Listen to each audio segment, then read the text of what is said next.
in some instances, the bone has been destroyed so much that you need to do reconstructive surgery. Hello everyone, welcome back to Little Growing Bones. Today we'll be diving into a fascinating yet serious topic, which is chronic osteomyelitis.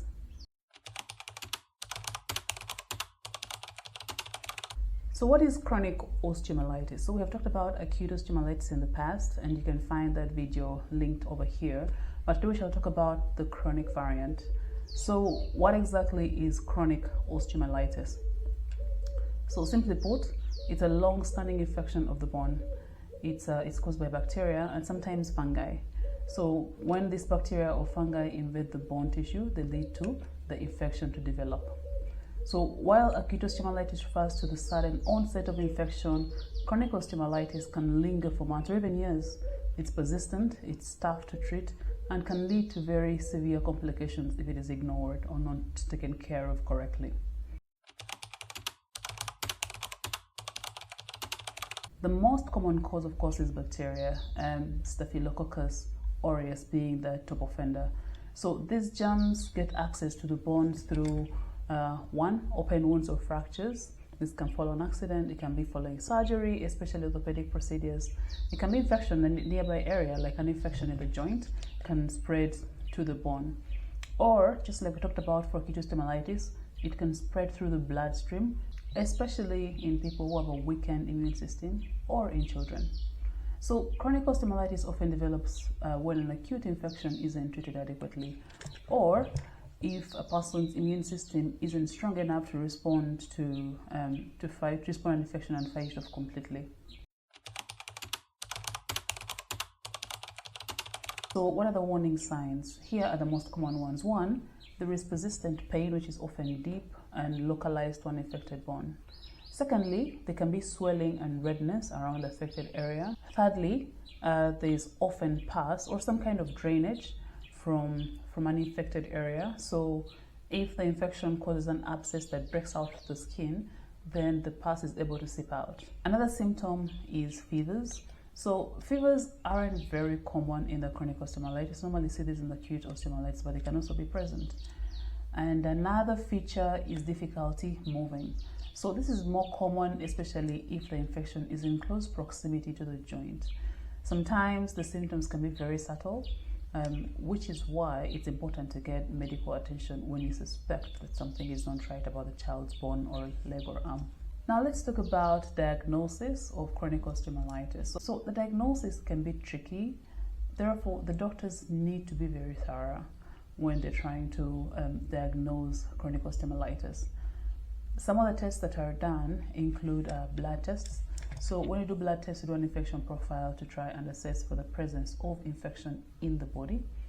Another test that is commonly done is imaging studies. So imaging studies include things like X-rays, MRI scans, CT scans, and these help us visualize the bone and also help us show the amount of damage that has happened to the bone. Another test that is done is a bone biopsy. So a bone biopsy is a bit invasive. It's normally a mini surgical procedure where we're able to get a sample of the bone to test and see what could be causing the problem. And this is done because sometimes it's important to differentiate that it's truly a bone infection or it's something entirely different happening to the bone. For example, malignancies of the bone, because these can sometimes have a very similar appearance on X-ray. Another reason where bone biopsies might be helpful is if you're trying to differentiate between either bacteria or fungus, because sometimes you can't tell them apart from just blood test and radiological investigation, and yet these two require two different kinds of treatment.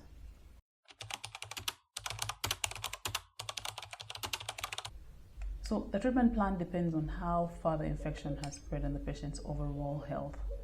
So the treatment often involves a combination of one, antibiotics that are long-term and are essential in eradication of this condition. But something unique to chronic osteomyelitis is that often there's need for surgery. For the surgery, it's important to remove any infected or dead tissues and help clean out the bone and create a clean slate to facilitate the healing of the bone. All right.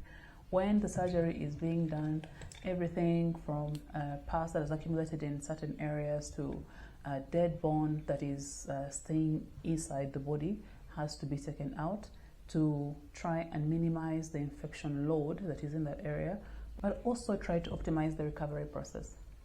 So we have talked about use of antibiotics and surgery for the treatment of chronic osteomyelitis, and sometimes just the removal of dead tissues and giving antibiotics doesn't cut it. In some instances, the bone has been destroyed so much that you need to do reconstructive surgery. So in events where there's been severe destruction of the bone, sometimes you are left with such big defects in the bone that you've lost large segments of bone, and these have to be filled out. So this is where reconstruction comes in handy.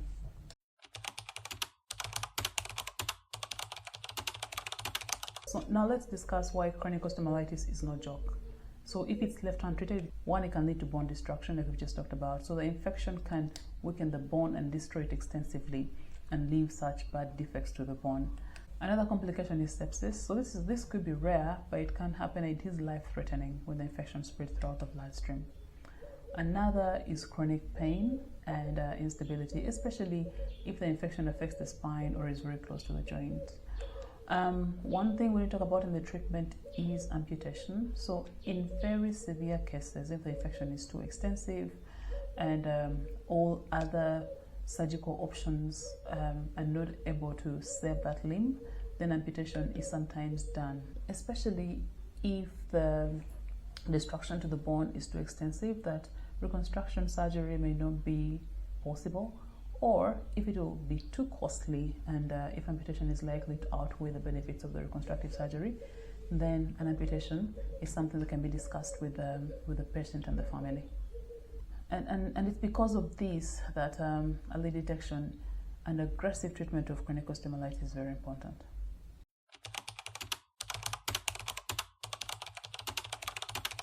Tips that can help prevent chronic osteomyelitis. 1, keep wounds clean and properly dressed. 2, follow up doctor's advice after surgery or injuries. And also treat any infections promptly. Finally, maintain a healthy immune system through good nutrition and healthy lifestyle habits. So chronic osteomyelitis is very challenging, but with the right care, it's manageable. So that's all we have for today. If you found this video helpful, don't forget to give us a thumbs up, subscribe, and share with anyone who might benefit from this video. And until next time, keep it on little growing bonds.